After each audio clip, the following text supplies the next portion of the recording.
What's up, hobby friends? My name is Casey, and welcome to another Miniature Rescue. This week, we're going to take on a particularly nasty Fabius Bio model for Warhammer 40,000.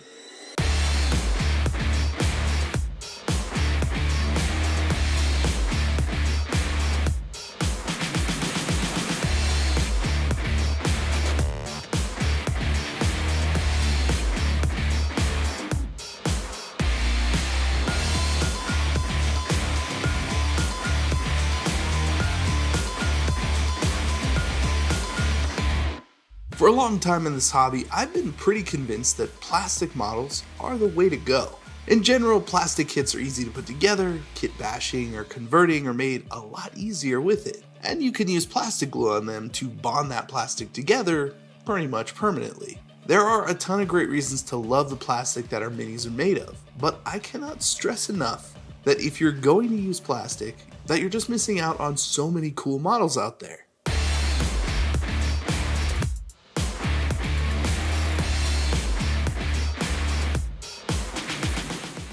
On eBay, when I search for used models, I try really hard not to limit myself to purely plastic models. Just because a model is older absolutely does not mean it is any less than a modern plastic version. There are of course exceptions to that, but there are more than a few that still hold up ridiculously well to their modern counterparts. Sometimes the plastic kits are just plain epic, and there really is no argument to which one is better on an objective model scale. But those metal models still give us something a little bit different.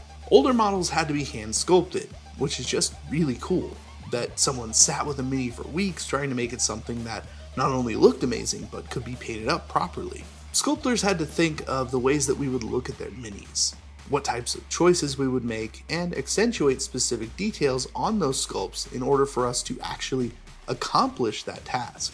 Whether it's nostalgia or just the joy of painting something a little bit simpler, metal models just scratch a different kind of itch. I've got a little itch. Would you mind? That brings us to this week's model, Fabius Bio. I picked up this model for $20 after doing a little negotiating with the seller. Something that I always recommend you do if you have the option. More often than not, people are willing to forego shipping if they're trying to move a lot of models quickly, so I saved $5 just by asking. I wanted this model for a few reasons. The paint job needs quite a bit of help. It's not the worst I've seen, but it's definitely a little thick. I also really liked how the original painter made a good attempt at painting in the vials on the mini to look like they were filled with some sort of nefarious liquid. The funny thing is, the execution of that effect is almost perfect here, but there were a couple of things that they may not have known about that would have finished them off and made them look like they were hoping. Of course, we'll get to that later.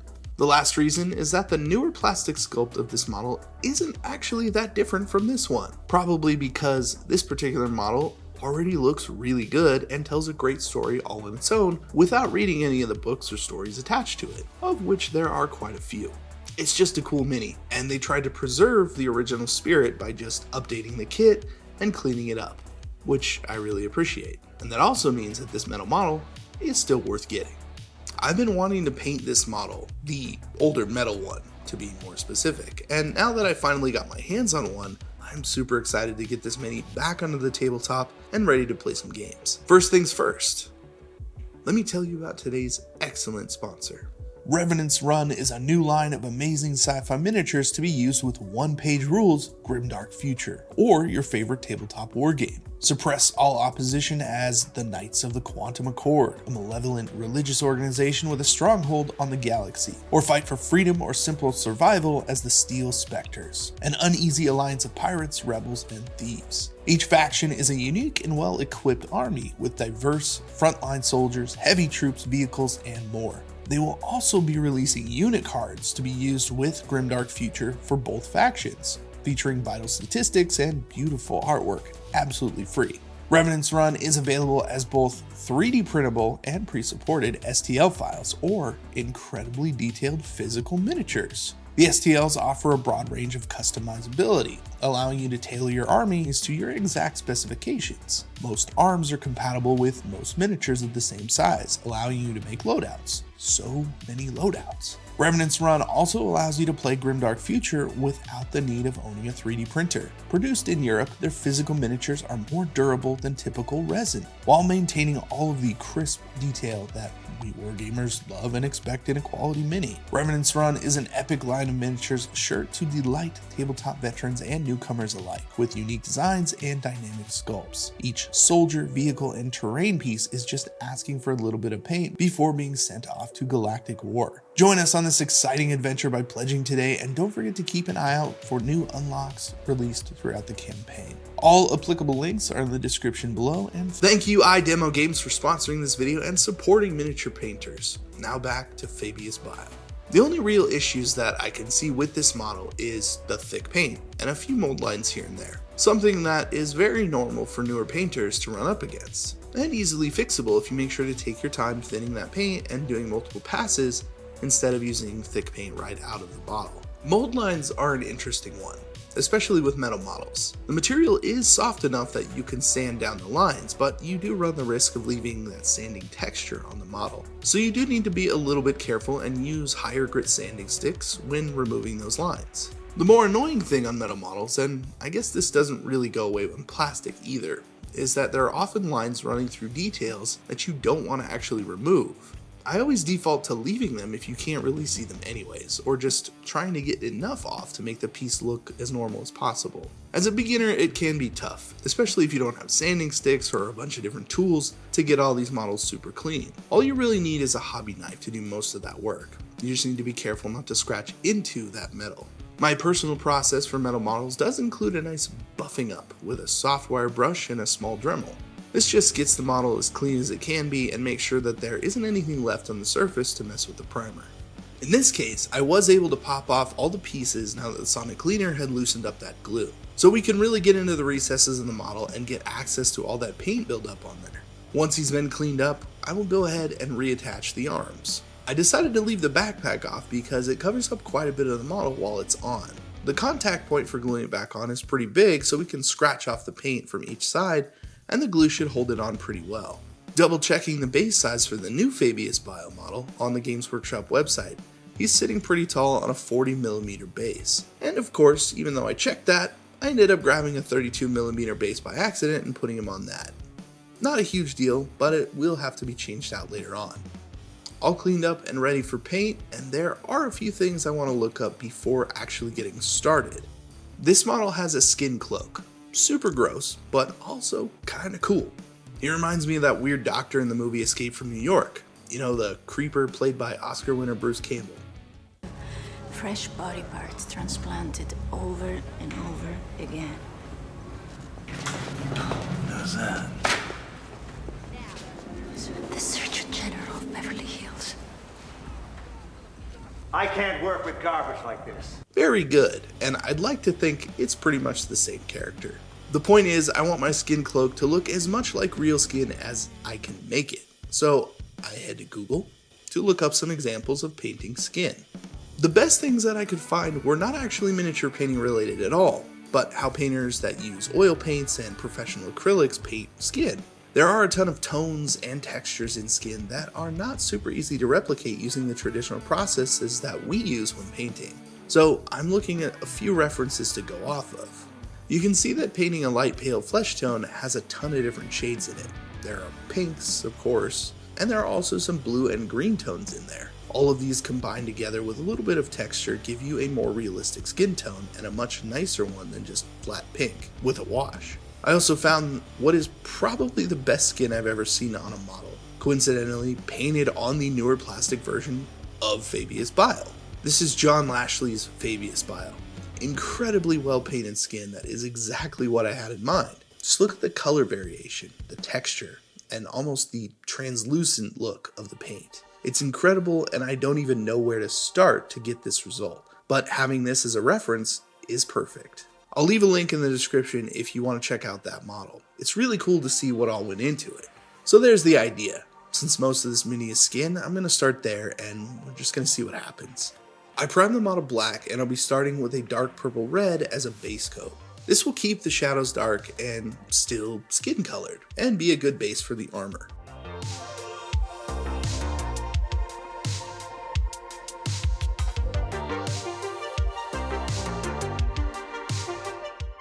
Next will be a mid-tone pink flesh. This will cover a majority of the model and be the main color for the skin.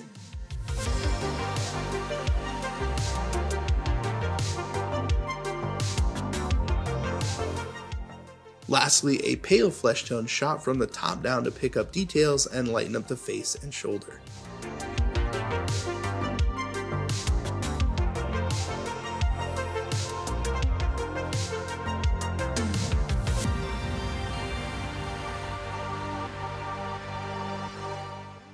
Now for the most important part of this skin. I need to modulate the color all over and add texture. So I'll be using a variety of transparent inks to tint parts of the skin as well as splatter it onto the model. It's going to bring in that texture. I'll use a purple in the shadows and a little bit of green, and finally some blue. This all gets kind of splattered and dotted onto the model by dialing back the pressure on the airbrush. I pull back the needle without air to load the tip with ink, and then spray from a good distance, just a little spritz. This leaves random small transparent dots all over the cloak. Put enough of these colors together and you get a really nice textured and varied skin tone.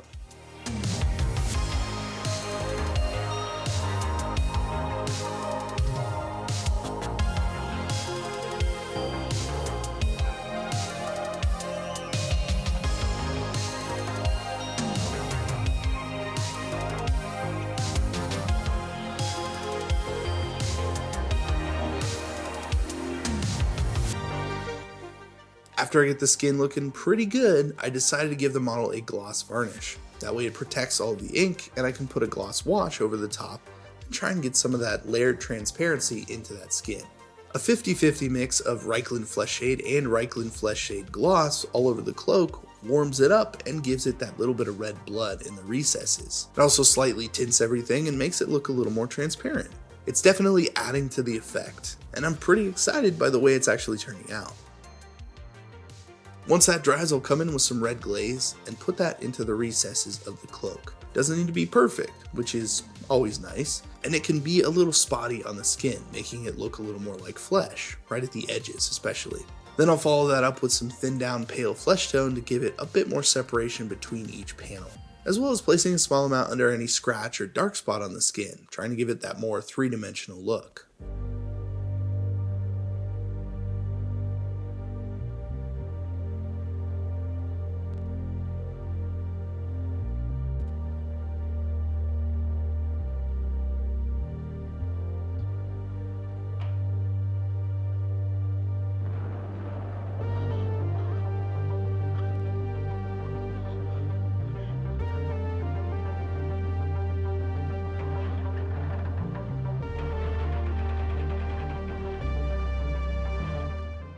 Once that skin was looking pretty nice, I decided to fill in some other details. That way I could get a better idea of what things were going to start looking like.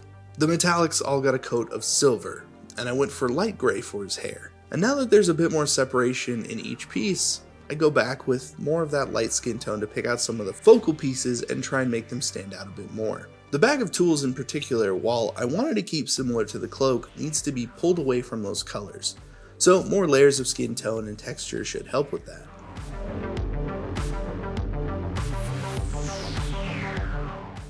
Time to move on to some of the armor. I used Silly Putty to mask off the shoulder pad, and I got out the airbrush and some dark purple to start. This goes down over the whole thing, followed up by a lighter purple halfway up, and finish it off with a pinkish purple right at the top. A nice 3-color blend on the shoulder pad that gets framed in gold.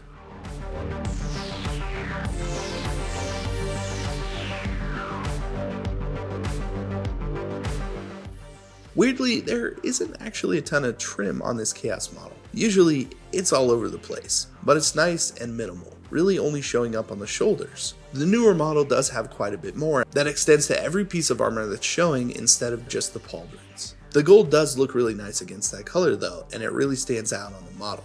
Next up will be the backpack. I want the main part to be the same color as the armor, so I go ahead and airbrush those same 3 colors onto the main portion of the pack. The rest gets a quick coat of silver and we can move on to the vials. I talked a little bit about those vials earlier and how the original painter got really close to making them perfect. The biggest thing about them was that the top parts of the vials were really bright, making them not look quite right. Going dark on the void in the glass and then painting in the bright reflections sell that look. Here's how I usually go about that. In this case, I want the liquid to be green, so I'll start by painting the entire thing a dark green. Any color will work as long as you start dark. That green goes down, followed by the main portion of liquid.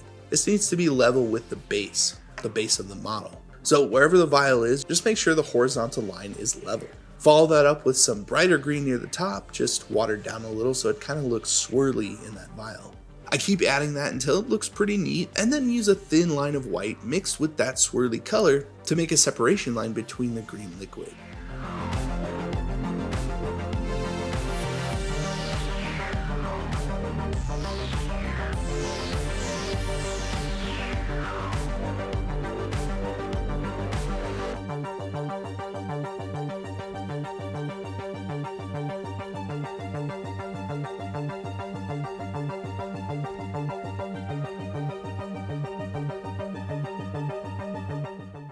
The green on top still looks a little bright, so on these I ended up going over it with some black ink mixed with that green. After that, I filtered everything with a little bit of Aethermatic Blue contrast paint to unify all the colors and give it a bit more of that ethereal vibe. And finally, added a white reflection line on the side of each vial. Once all of that is dry, you really need to put gloss varnish right over the top to make the whole thing look like glass. It really helps sell the effect and it looks awesome.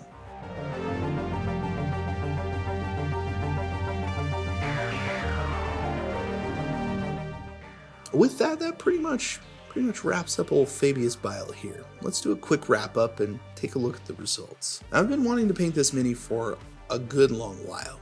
He's just got a really cool look, and the metal version still looks really well done, even next to the plastic version that came out only a couple of years ago.